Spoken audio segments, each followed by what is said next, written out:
Hi, everybody. This is the Baseball Hut, the amazing, spectacular, terrific, the great one, the People's Champion. Your host, the Hut, and welcome back to the Baseball Hut. And hopefully, you like this video. Hit that subscribe button. As you know, tomorrow on Saturday, let's play the first spring training game. We'll get a chance to see Juan Soto. He's going to be batting second, from what I understand. They're going to try that out. Lindor, Soto, wherever the Mets, whatever their lineup is going to be good. Quite frankly, I like to see a right-handed hitter in the middle between the two of them. Be honest with you, I wouldn't mind Vientos batting second in that spot just to break up the. I know Lindor is a left hand is a switch hitter, but I like to be able to have that balance. I don't want that imbalance in the middle of my lineup. We'll see if Pete Alonso plays tomorrow. We'll see if Vientos plays tomorrow.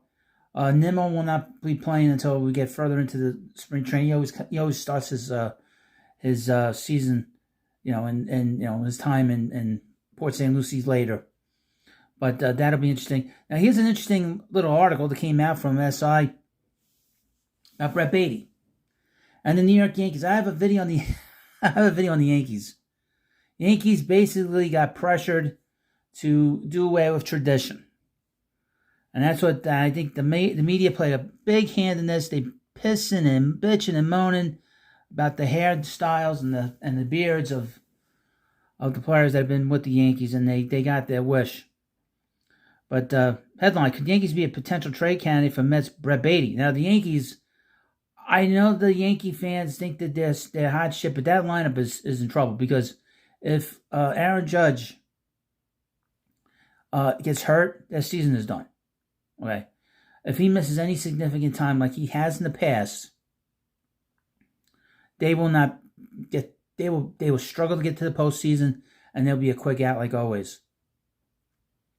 Now, last year was a seminal moment for that club because they had true balance in that lineup, and they had a great hitter in the middle of that lineup that gave them very good balance between Stanton and Judge. Now, Stanton, as you know, is dealing with tennis elbow. The guy doesn't play the field, but he's got tennis elbow. Just think about that. So the Yankees do not have a great. Don't have a good lineup. I mean, besides Judge. I mean, Paul Goldschmidt is past his prime, long past his prime. He's a right-handed hitter. How's he going to perform there in Yankee Stadium? I don't know. Cody Bellinger, he's had this roller coaster career. He was great in the beginning. Then he had 3 years of nothing. He had a comeback season 2 years ago, and then he sort of fizzled to a certain degree last year. And then the Cubs basically dumped his salary on the Yankees. But they don't have a third baseman. Chaz Chisholm is I guess, is going to be the second baseman. And there are real problems with that lineup. It doesn't have the balance, doesn't have the firepower that it had. I mean, they could bring in whoever they want to bring in terms of replacing Soto, but it's not the same. New York Mets infielder Brett Baty goes on if Brett Baty goes on the trade block, New York's other team could come calling. Okay, let's see where this article goes. Now, what was nice to see yesterday is that Brett Baty used to wear number 22, and Juan Soto said to him, "I'll get you a car if you give me your number," and that's what he did. He gave him an SUV yesterday. Beautiful car, brand new SUV. That's a good teammate. The 2025 season appears to be a make or break for former Mets top prospect and current infielder Brett Baty. Given the breakout season that fellow third baseman Mark Vientos had in 24 and the Mets re-signing Pete Alonso, there's not a clear-cut position for Baty during the 2025 spring training. It seems the Mets are having him get reps at numerous positions so he can perhaps fill a role in case an injury arises. Regardless, there's some sentiment that a change of scenery might be the best option for Baty at this point in his career. While his .607 career regular season OPS leaves a lot to be desired, Baty boasts a boatload of raw talent and is still just 25 years old.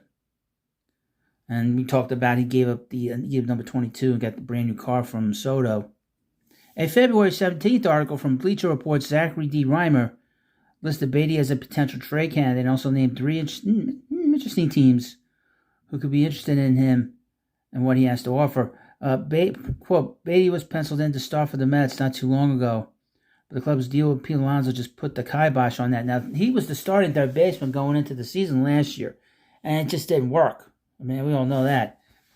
And Mark Vientos, after being basically going up and down for 2 years, he basically took the job away from Baty. Baty now figures to start 25 in the minors, which is too bad given his profile. He was regarded as an elite prospect as recently as 2023, and he's still only 25. Quote, teams were reportedly calling about Baty even before the Mets re-upped with Alonso.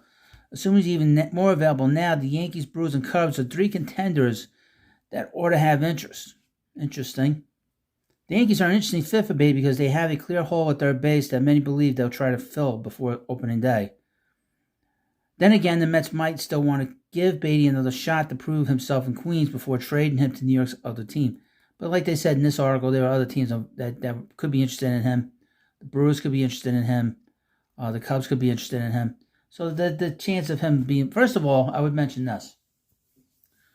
The Mets over the last 4 years, really since the Javi Baez trade, have not traded any significant prospects. They've held on to everybody. And they built this farm system up very strongly. It doesn't have a lot of elite prospects, but it has these prospects that have a shot to be everyday players and could, with hard work, improve. Mark Vientos is a good example of a player that was considered a good prospect, had a chance, but there were issues with his defense.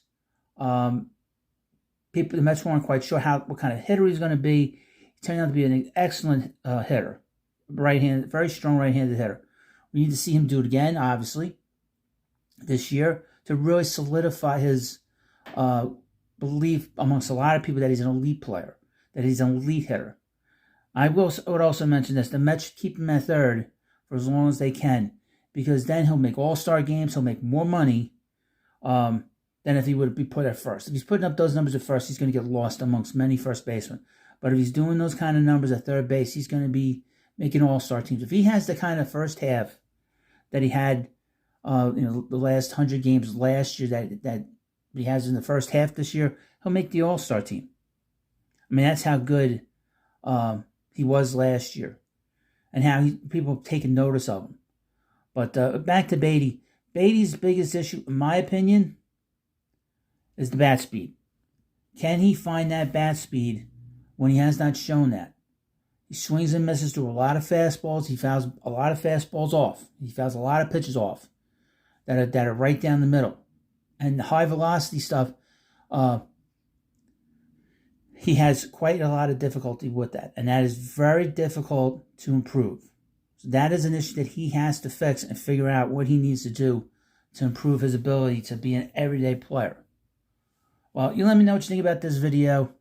And of course, please subscribe to the Baseball HUD. Have a good day, and I'll see you later.